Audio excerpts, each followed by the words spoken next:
Hello बच्चों, आपका अपने इस new YouTube channel maths easy में आपका स्वागत है। तो ये जो यूट्यूब चैनल है इसमें केवल मैथ्स की वीडियो अपलोड होगी और ये चैनल जो है आपके पूर्वज चैनल कंप्लीट फिजिक्स से ही जुड़ा हुआ है। और इस चैनल पे अब हम लोग केवल व केवल साइंस की वीडियो हम लोग अपलोड करेंगे। और जो हमारा जो सेकेंड चैनल है जो इसका नाम है मैथ्स इज इजी एकेडमी, इसमें हम लोग केवल व केवल मैथ की वीडियो को अपलोड करेंगे। माई सेल्फ युवराज सिंह, आपका इस वीडियो में स्वागत है। तो हम लोग अब इसमें सबसे पहले हम लोग 12th की वीडियो को स्टडी करेंगे। क्लास 12 सीबीएसई बोर्ड की सिलेबस देखेंगे, फिर 10th की, यानी क्लास 12th और 10th बोर्ड एग्जाम की वीडियो हम सबसे पहले अपलोड करेंगे। टॉपिक वाइज वीडियो अपलोड होगी और कुछ वीडियो जो है कंप्लीट फिजिक्स चैनल पे अपलोड है, तो उस पर भी आपका लिंक अपडेट कर दिया जाएगा। तो सबसे पहले हम लोग क्या करते हैं, हम लोग सबसे पहले अपना सीबीएसई 12th बोर्ड का सिलेबस देखते हैं कि सीबीएसई 12th बोर्ड में क्या क्या चीजें हैं। तो चलिए हमेशा की तरह बेसिक से स्टार्ट करते हैं। पहले हम लोग सिलेबस देखेंगे, फिर उसका पीरियड्स देखेंगे, कितने पीरियड्स में उसको पढ़ाने का सीबीएसई द्वारा करिकुलम में जारी किया गया है, फिर उसमें कितने मार्क्स ऑर्गेनाइज्ड हैं उसको हम देखते हैं। फिर हम कोई एक टॉपिक आज हम लोग स्टार्ट करते हैं। तो सीबीएसई बोर्ड में सबसे पहले जो है इसका मार्किंग स्कीम के साथ हम लोग अगर देखें तो इसको हम एक बार राइट कर दे रहे हैं, फिर आपको हम एक्सप्लेन कर रहे हैं। तो ये हमारा सीबीएसई द्वारा जारी हमारा मैथ का सिलेबस है, जिसमें हमको पहला यूनिट में रिलेशन फंक्शन के बारे में 2 चैप्टर पढ़ना है, जिसमें टोटल मार्क्स कितना है 8 मार्क्स है और इसको 30 पीरियड में कंप्लीट करना है। फिर यूनिट 2 जो है वो अलजेब्रा में आता है, जिसमें मैट्रिसेस और डिटर्मिनेंट्स हैं, इसमें 10 मार्क्स हमारा है और ये 50 पीरियड में आपको कंप्लीट करना है। फिर हमारा थर्ड यूनिट कैलकुलस है जो सबसे इंपॉर्टेंट है, ये 35 मार्क्स का है, इसको 80 पीरियड में हमको कंप्लीट करना है। फिर उसके बाद से आपका वेक्टर एंड 3 डायमेंशनलिटी है जो कि 14 मार्क्स का है और इसको आपको 15 पीरियड में कंप्लीट करना है। फिर हमारे यूनिट 5 जो है वो लीनियर प्रोग्रामिंग है, इसको आपको 20 डे में पीरियड कैलकुलेट करना है, पढ़ना है और 5 मार्क्स का एक क्वेश्चन है। और लास्ट में सबसे इंपॉर्टेंट प्रोबेबिलिटी है जो कि 8 मार्क्स की है और इसको 30 दिनों में हमको पढ़ना है। तो इसमें जो सबसे इंपॉर्टेंट चैप्टर है यानी कि कैलकुलस और ये चैप्टर, ये तीनों पे स्टार हमने इसलिए लगाया है क्योंकि ये तीनों चैप्टर जो है क्लास 11 से लिंक है और बच्चे जो होते हैं क्लास 11 में बिना पढ़े आ जाते हैं, जिससे कि इनको स्टडी करना में थोड़ा डिफिकल्ट होता है।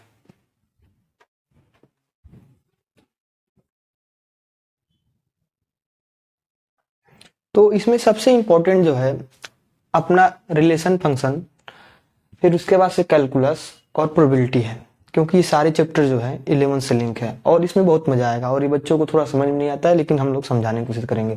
फिर सबसे आसान इसमें अलजेब्रा है जिसमें मैट्रिसेस और डिटर्मिनेंट्स है, फिर लीनियर प्रोग्रामिंग हो गया, फिर वेक्टर एंड 3 डायमेंशनलिटी जो कि आप फिजिक्स में थोड़ा पढ़े थे, वही चीजें हैं।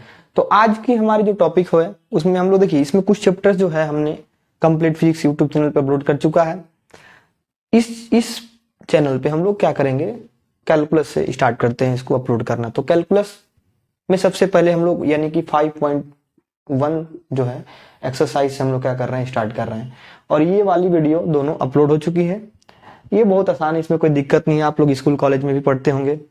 तो हम लोग सबसे इंपॉर्टेंट जो है कैलकुलस जो कि 35 मार्क्स का है, लगभग 40% नंबर यही दे रहा है, तो इसी को हम लोग क्या करते हैं आज अपने वीडियो में स्टार्ट करते हैं। तो चलिए एकदम बेसिक से स्टार्ट किया जाएगा कैलकुलस को।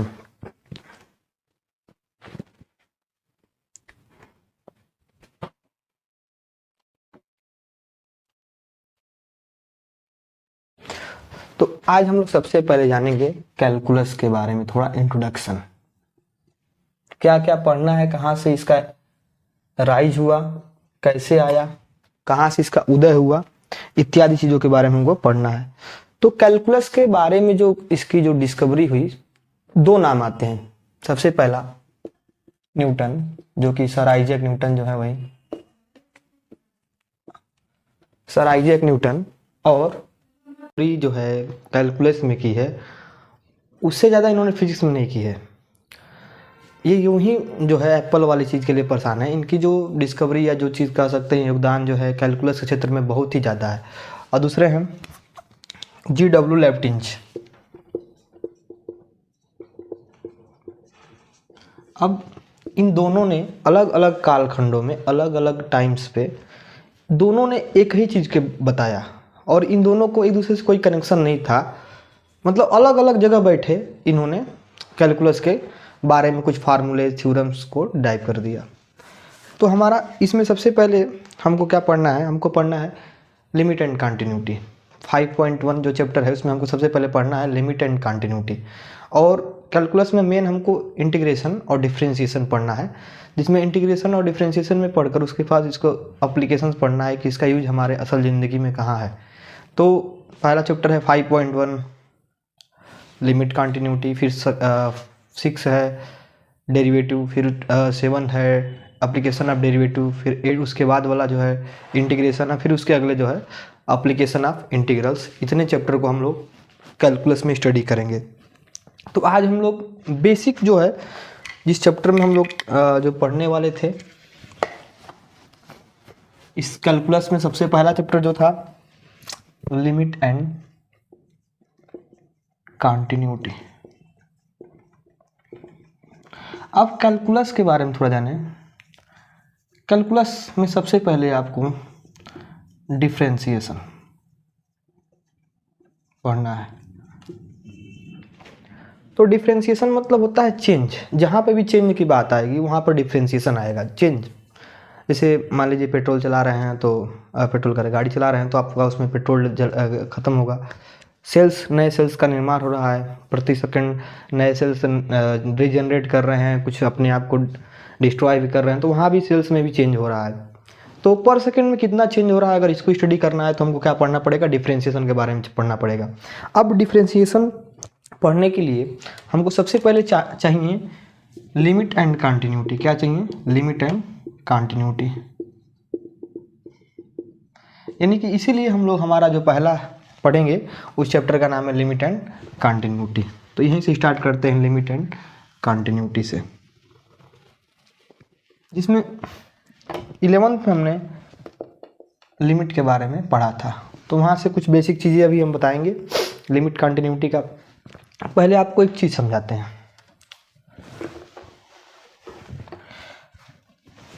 कंटिन्यूटी हमको मेन पढ़ना है, कंटिन्यूटी क्या होता है।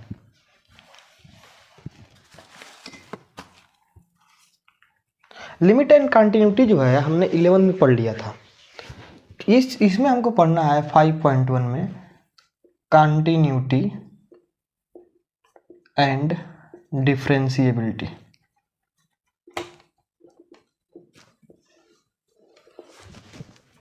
तो कंटिन्यूटी क्या होता है ये जानना पड़ेगा। तो कोई ग्राफ हम लोग को याद होगा, आप लोग को साइन का ग्राफ कुछ ऐसे बनता था, कॉस का ग्राफ कुछ ऐसा बनता था, पैराबोलिक फंक्शन कुछ ऐसे था, साइनम फंक्शन कुछ ऐसे बनता था, ग्रेटेस्ट इंटीगर फंक्शन कुछ ऐसे बनता था। तो ये सब कुछ फंक्शंस हैं मैथमेटिक्स में जो कि हम लोग 11th में पढ़ चुके थे। तो इसमें आप लोग देखिए, अगर ध्यान से बात करें, हम जिस फंक्शन का ग्राफ ड्रॉ करने के लिए हमको कलम उठाना पड़े, जिस फंक्शंस का ग्राफ ड्रॉ करने के लिए हमें अपनी कलम को उठाना पड़ रहा है, वो फंक्शन जो है डिसकंटिन्यूअस होता है, या ये कह सकते हैं कि वो कंटिन्यूअस नहीं होता। जैसे ये देखिए, इसको आपने डायरेक्टली ऐसे क्या कर दिया तो ये फलन हमारा क्या हो जाएगा, कंटिन्यूअस हो जाएगा। ये फलन भी हमने डायरेक्ट कलम उठाने की जरूरत नहीं पड़ा तो ये भी हो गया कंटिन्यूअस, इसमें भी ये भी कंटिन्यूअस हो गया। लेकिन यहाँ देखिए, यहाँ से आए, फिर यहाँ फंक्शन ब्रेक हुआ, फिर यहाँ पे गए, फिर यहाँ से गए, तो ये फलन जो है इसको बनाने के लिए, इसका ग्राफ जनरेट करने के लिए हमको क्या करना पड़ रहा है, कलम को उठाना पड़ रहा है। तो ये फलन क्या हो जाएगा, डिसकंटिन्यूअस, या कह सकते हैं कंटिन्यूअस नहीं है। सेम ये भी है, तो ये दोनों कंटिन्यूअस नहीं है। तो ये तो अब बार बार जो क्वेश्चन आएंगे, मान लीजिए कई टाइप के फंक्शन होते हैं, ये तो कुछ इंपॉर्टेंट फंक्शन जो हम लोग क्लास 11 में पढ़े थे उसका है। तो जो क्वेश्चन एग्जाम में आएंगे उसका ग्राफ तो बनाया नहीं जाएगा। तो विदाउट ग्राफ अगर हमको चेक करना है कि कोई फंक्शन कंटिन्यूअस है कि नहीं है, तो उसके लिए फार्मूला कैसे आया, पहले तो ये स्टडी करेंगे, और क्या है इसको भी स्टडी करेंगे, यानी इसके बेसिक्स को हम लोग स्टडी करेंगे। तो सबसे पहले उस फार्मूले को हम लोग देख लेते हैं कि कोई फंक्शन है कोई फंक्शन, उसको कंटिन्यूअस कब कहेंगे, फिर वो कैसे आया, फिर उसकी स्टडी करेंगे। Any function f x at x is equal to a is said to be is continuous if limit x tend to a fx is equal to fa। पहली बात लिमिट क्या होता है, लिमिट इसको भी थोड़ा बहुत जान लेते हैं। जैसे कोई एक फंक्शन है y is equal to fx, जैसे हमने रख दिया और एफ एक्स का मान रख दिया x प्लस 5, तो इसमें हमने x की वैल्यू 0 रखा, तो x की वैल्यू 0 रखा तो y इक्वल हो गया 0 प्लस 5। अब x की वैल्यू 1 रखा तो ये हो गया y इक्वल टू 6, कुछ वैल्यू निकाला। तो x की वैल्यू किधर जा रही है, अगर हम कहें इसमें x की वैल्यू अगर 0 की ओर जा रही है, ठीक है, x की वैल्यू अगर 0 की ओर जा रही है तो फंक्शन की वैल्यू किधर जा रही है। जैसे इसमें इसको अगर ना रख के, यहाँ पे आप जानते हैं 0 होता है, यहाँ पर माइनस में 1 होता है, तो हमने यहाँ रख दिया माइनस में 1 पॉइंट, इधर से अगर देखेंगे तो यहाँ पे 0.5 होगा, तो माइनस में 0.5 और प्लस 5, तो ये हो गया 5 में से 5 गया तो 4.5। यानी इस पे जो y की वैल्यू आ रही है वो कितनी आ रही है, मान लीजिए 1 है, 2 है, 3 है, 4 है और 5 है, 4.5। यानी हम जब 0 की ओर जा रहे हैं तो हमारा फंक्शन कहाँ जा रहा है, 4.5 यानी 5 की ओर जा रहा है, 4.5 यानी 5 की ओर या 4.5 की ओर जा रहा है। तो x की वैल्यू जिधर जाए उस पर y की वैल्यू कितनी हो, तो y की वैल्यू जितनी होगी वही हमारी फंक्शन होगी। तो ये होता है लिमिट। अब इसको हम लोग थोड़ा बढ़िया से एक्सप्लेन करते हैं, इसको समझते हैं। ये चीज़ तो आपको याद करना पड़ेगा। अब एक कोई ग्राफ हम लोग बनाते हैं, इसका एक्चुअल मतलब क्या होता है, लिमिट तभी एग्जिस्ट करता है अगर लेफ्ट हैंड लिमिट और राइट हैंड लिमिट इक्वल हो। अगर लेफ्ट हैंड लिमिट और राइट हैंड लिमिट इक्वल हो तभी लिमिट एग्जिस्ट करता है। तो अगर ये कंडीशन फॉलो कर गया तो वो फंक्शन हमारा क्या हो जाएगा, कंटिन्यूअस हो जाएगा। तो इसमें हम लोग देखेंगे हम एक फंक्शन बना रहे हैं ग्राफ अपने मन से।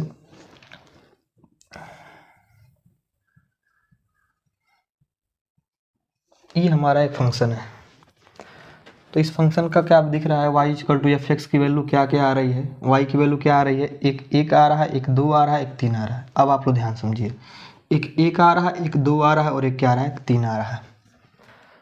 एक कब आ रहा है, एक तब आ रहा है जब x की वैल्यू जो है 0 से कम है, x की वैल्यू जो है 0 से क्या है, कम है। 2 कब आ रहा है, जब x की वैल्यू क्या है, 0 है, x की वैल्यू क्या है, 0। और 3 कब आ रहा है, जब x की वैल्यू जो है 1 से बड़ी है, 1 से क्या है, बड़ी है। तो ये हमारा फंक्शन को हमने डिफाइन किया ऐसे। अब इस फंक्शन को अगर देखा जाए तो अगर हम अभी बताए थे आपको एक तरीके से कि अगर हम कलम उठा रहे हैं और कलम उठ जा रहा है अगर उसका फंक्शन का ग्राफ बनाने में, तो वो फंक्शन क्या हो जाएगा, डिसकंटिन्यूअस हो जाएगा या कंटिन्यूअस नहीं होगा। तो देखिए यहाँ से आए, फिर यहाँ फंक्शन ब्रेक हुआ, यहाँ गया, फिर यहाँ से यहाँ गया, यानी ये फंक्शन ऑलरेडी दिख रहा है कि डिसकंटिन्यूअस है। अगर इस फंक्शन को हमको कंटिन्यूअस बनाना है तो हमको क्या करना पड़ेगा, ये हम लोग देखेंगे और उससे हमको क्लियर हो जाएगा कि ये वैल्यू कैसे आई है। तो अगर हम क्या कर रहे हैं, अगर हम इसको यहाँ से यहाँ लेके आए, इसको हमने यहाँ से यहाँ लेके आया, मतलब या इसको यहाँ से यहाँ ले गए, सीधी सी बात। अब वैल्यू ले रहे हैं कोई,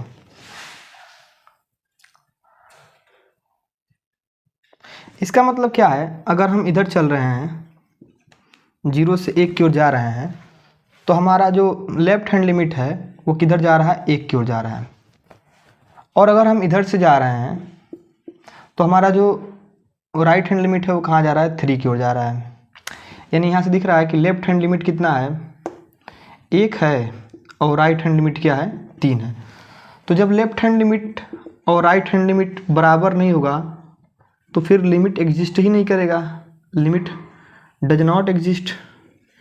जब लिमिट डज नॉट एग्जिस्ट करेगा तो फिर जब लिमिट ही एग्जिस्ट नहीं कर रहा है तो फंक्शन की वैल्यू के कैसे इक्वल होगा, समझे।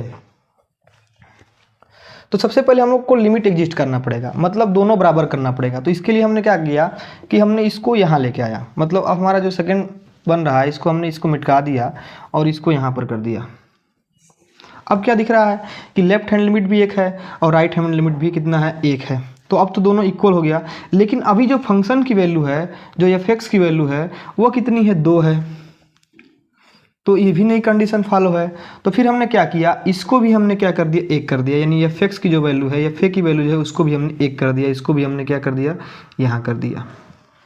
अब देखिए, अब ये किया जैसे ही तो देखिए सीधे ग्राफ बन गया, हो गया कंटिन्यूअस फंक्शन। तो अभी हमने एक ग्राफिकल मेथड से भी समझाया आपको, और एक जो है किसे समझाया, एक आपको थ्योरेटिकली भी बताया कि left hand limit right hand limit के बराबर है, उसके बाद से वो फंक्शन की वैल्यू के बराबर है, तभी जो ग्राफ बन रहा है वो क्या बन रहा है, कॉन्टिन्यूअस बन रहा है। तो किसी भी फंक्शन को कॉन्टिन्यूअस होने के लिए ज़रूरी है कि लिमिट जो है उसका पहले तो लिमिट एग्जिस्ट करे। लिमिट एग्जिस्ट करने का मतलब उसमें left hand limit right hand limit के इक्वल हो, उसके बाद उस फंक्शन की वैल्यू उस पॉइंट पे क्या हो, इक्वल हो। अगर ये तीनों कंडीशन फॉलो कर रहा है तो वो फंक्शन हमारा क्या होगा, कॉन्टिन्यूअस होगा। एक और क्वेश्चन हम इसी तरह देखते हैं कि क्या वो इस कंडीशन को फॉलो करने के बाद क्या वो कंटिन्यूअस रह रहा है या डिसकंटिन्यूअस रह रहा है। तो एक और एग्जांपल, बहुत ही बढ़िया एग्जांपल, बहुत ही प्यारा एग्जांपल है।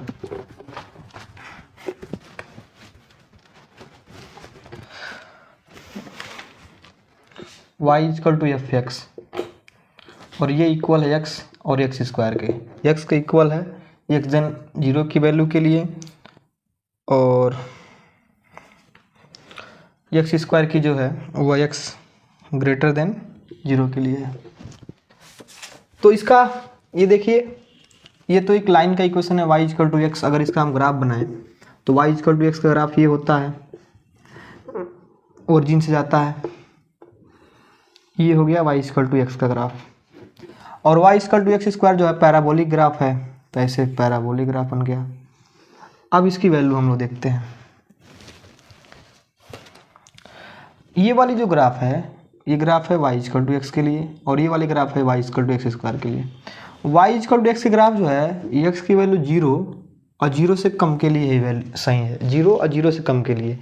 तो 0 और 0 से कम के लिए सही है, यानी बाकी इसको हमको क्या करना पड़ेगा, इसको मिटा देंगे, ठीक है। तो ये हो गया y इक्वल टू एक्स की वैल्यू की ग्राफ।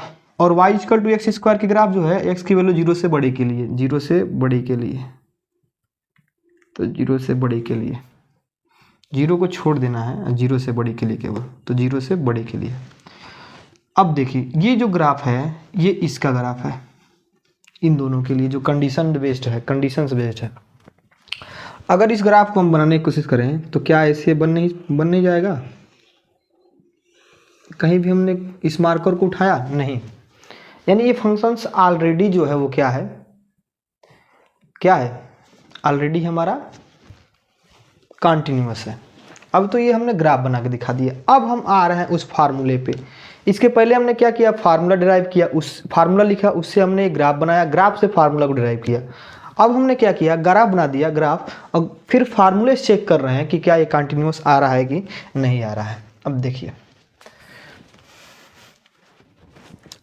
तो सबसे पहले हम लोग निकालेंगे लेफ्ट हैंड लिमिट, जैसे क्लास 11 में निकाले थे। तो लेफ्ट हैंड लिमिट के लिए हम लोग क्या करते हैं, लिमिट किस पे चेक करेंगे हम लोग, 0 पर। तो x टेंड टू 0 यहाँ पे माइनस लगा देंगे और यहाँ लिखेंगे एफ एक्स, ठीक है। लेफ्ट हैंड लिमिट की मतलब हम लोग 0 की ओर आ रहे हैं इधर से, लेफ्ट से, तो यहाँ लिखेंगे let x equal to 0 minus h, यानी 0 के पास, 0 की ओर अग्रसर है। x की वैल्यू जो है 0 की ओर आ रहा है, x की वैल्यू जो है 0 की ओर आ रहा है लेफ्ट से। तो let x equal to 0 minus h. अब हम जानते हैं अगर x equal to 0 minus h है और हमको चेक करना है आपको x टेंड टू 0 पे, x टेंड टू 0 चेक करना है। X tend to zero, x tends to zero, x zero क्यों रख सकते, तो यहाँ जीरो रखेंगे तो zero equal to zero minus h, तो एच चला जाएगा इधर, तो एच की वैल्यू भी जीरो आ जाएगा, यानी एच टेंड टू जीरो हो जाएगा। ये हमको कुछ ऐसे लिखना है, तो हो जाएगा limit x tend to zero के जब हम लिखेंगे हम लोग एच टेंड टू जीरो, और एफ एक्स जब हम लिखेंगे एफ, और ये हो जाएगा जीरो माइनस एच। अब ये वैल्यू हम लोग पुट कर रहे हैं,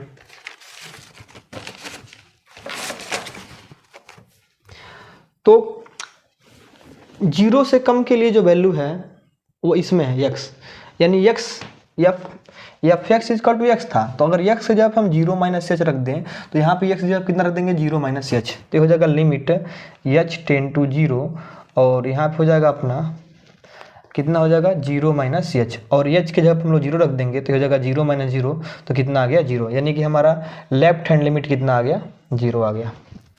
यानी जब हम जीरो की ओर जा रहे हैं तो फंक्शंस भी किधर जा रहा है जीरो की ओर, फंक्शन अगर हम x की वैल्यू जीरो की ओर जा रही है तो y का मान भी जीरो की ओर जा रहा है, इसका मतलब हुआ लेफ्ट हैंड लिमिट का मतलब।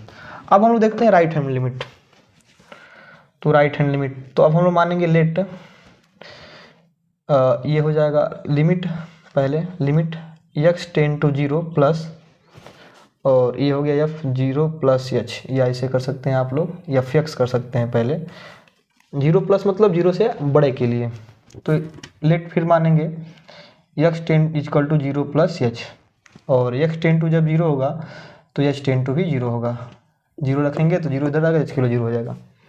यहाँ रख के देखिए तो लिमिट हो गया एक्स टेन टू जीरो की जगह पे अब एच टेन टू जीरो होगा, और एफ एक्स की जगह पे अब क्या होगा एफ जीरो प्लस एच, तो जीरो प्लस एच जीरो से बड़े के लिए इस वाले में रखेंगे, तो हो जाएगा limit h tend to zero, function की वैल्यू अगर रखेंगे तो यहाँ पर रखेंगे एक्स के जगह पे, तो ये हो जाएगा आपका जीरो प्लस एच का होल स्क्वायर, एच के जब जीरो रख देंगे तो हो जाएगा जीरो प्लस जीरो का स्क्वायर, तो कितना आ गया जीरो। यानी कि हमने देखा कि राइट हैंड लिमिट भी कितना आ रहा है जीरो आ रहा है, लेफ्ट हैंड लिमिट भी कितना आ रहा है जीरो। अच्छा, इसमें अगर किसी को समझने में दिक्कत है तो एक बार और हम बता दे रहे हैं,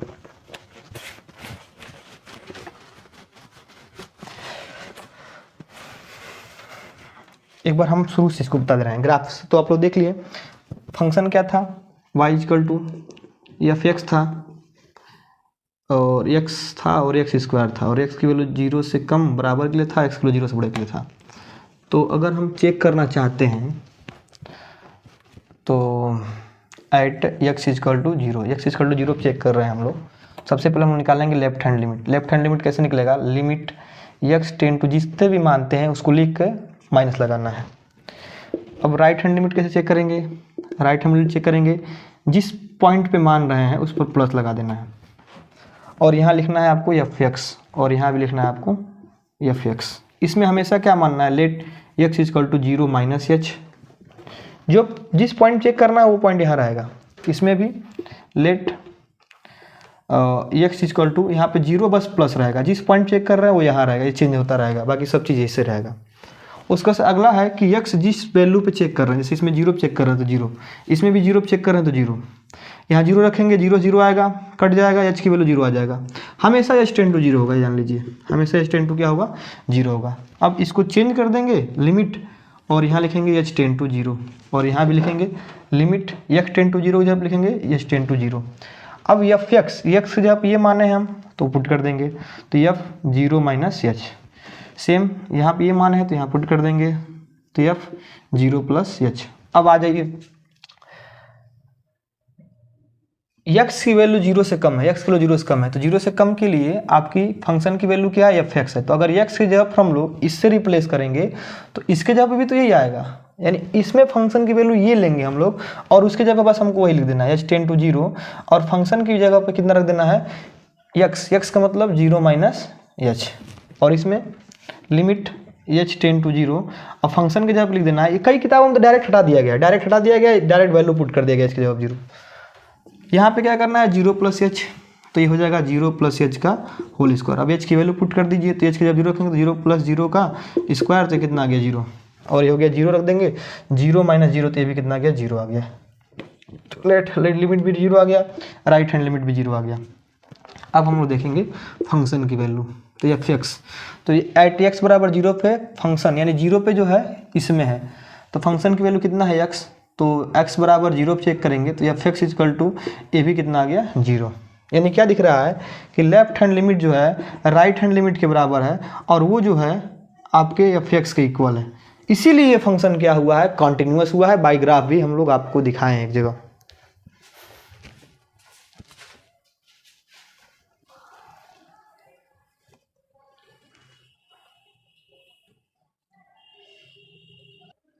एक क्वेश्चन और हम लोग क्लियर करते हैं, बहुत ही प्यारा क्वेश्चन है वो और इससे मज़ा वाला क्वेश्चन है। उसके बाद से आज हमारा स्टार्ट हो गया। अगले दिन से हम लोग एक बार और थ्योरी को रिपीट करेंगे और उसके बाद से हम लोग 5.1 एग्जाम्पल फिर क्वेश्चंस लगाएंगे और अपनी वीडियो स्मूथली आगे बढ़ती रहेगी, डेली आती रहेगी। तो एक और graph f x equal to x plus 5 x minus 5,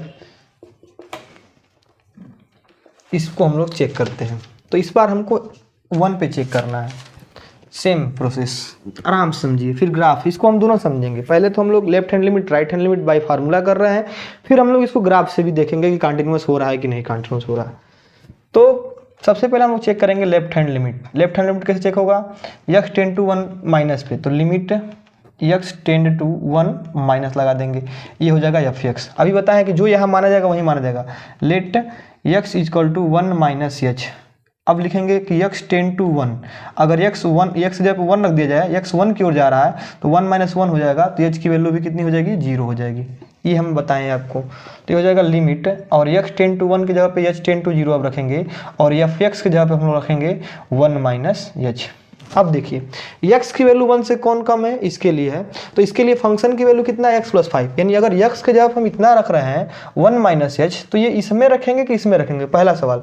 तो ये डिपेंड कर रहा है इस पे 1 माइनस एच, यानी 1 से कम। 1 से कम मतलब ये है x की वैल्यू 1 से कम है तो इसमें रखेंगे, यानी x की जगह पर हमने कितना रखना है, 1 माइनस एच।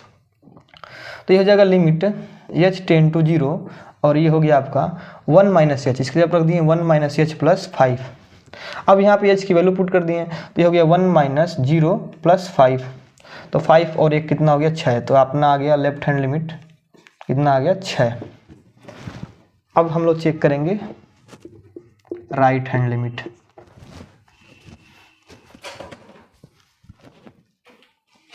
तो राइट हैंड लिमिट भी वही सेम तरीका।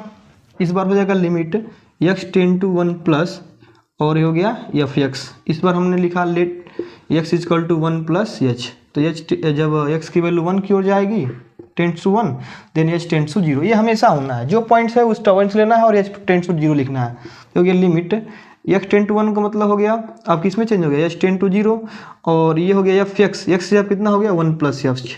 यानी अब 1 में कुछ जोड़ रहे हैं, 1 में कुछ जोड़ रहे हैं मतलब 1 से बड़ा आएगा, यानी अब फंक्शन की वैल्यू इसमें रखना है।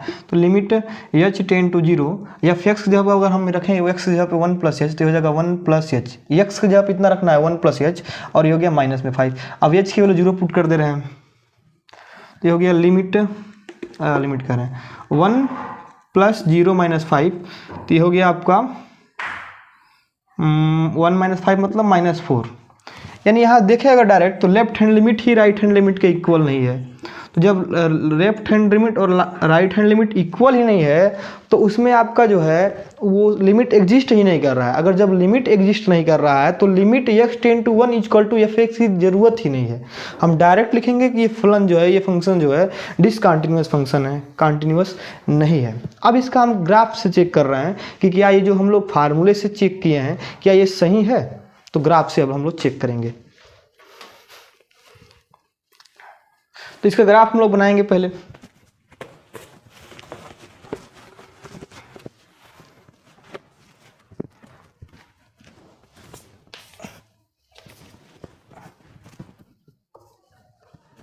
y equal to x plus 5। पहला देखिए एफ एक्स मतलब y होता है, तो y equal to x plus 5, और x की वैल्यू आपको 1 लेना है और 1 से बड़ा, 1 से कम। 1 से कम का मतलब माइनस में 1, 0 ऐसे 0 भी ले सकते हैं, माइनस में 2 ऐसे ले सकते हैं।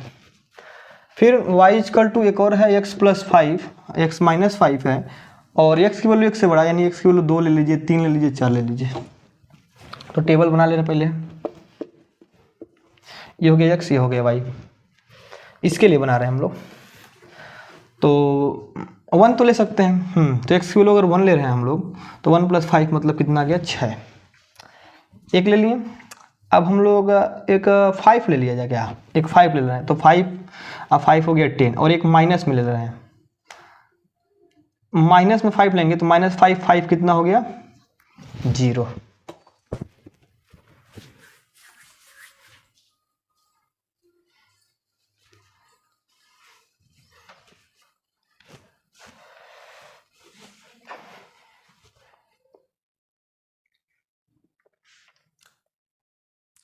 इसका अगर आप देखें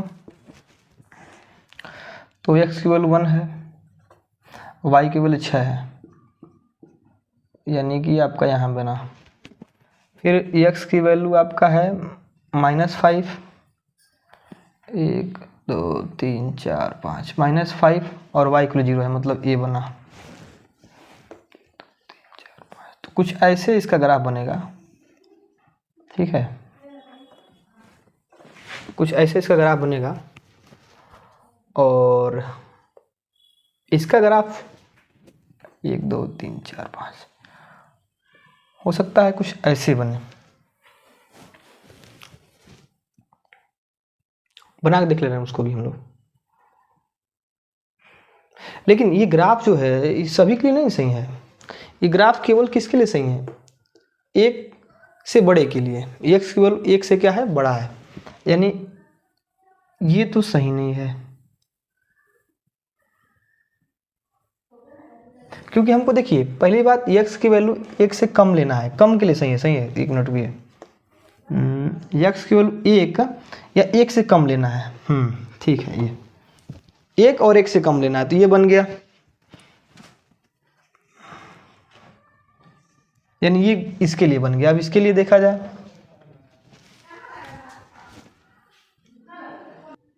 अब इसके ग्राफ अगर हम देखें तो इसके लिए